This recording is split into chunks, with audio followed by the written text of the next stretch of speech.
las botijas y las tapo con pez. Y las pobres princesitas lloraban desconsoladas y su padre les gritaba que por favor se callaran.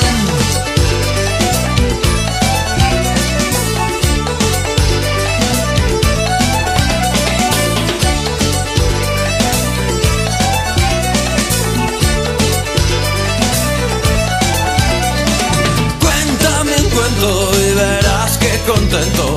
Me voy a la cama y tengo lindos sueños. Cuéntame un cuento y verás que contento. Me voy a la cama y tengo lindos sueños. Las princesas se escaparon por un hueco que existía, que las llevó hasta la vía del tren que va para Italia. Y en Italia se perdieron y llegaron a Jamaica. Se pusieron hasta el culo de bailar reggae en la playa.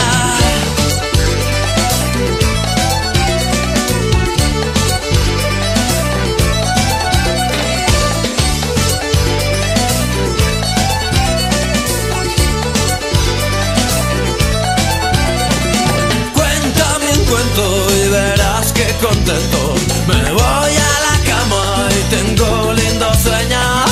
Cuéntame un cuento y verás que contento.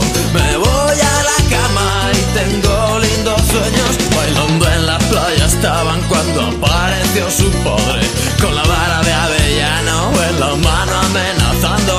Fue tras ellas como pudo,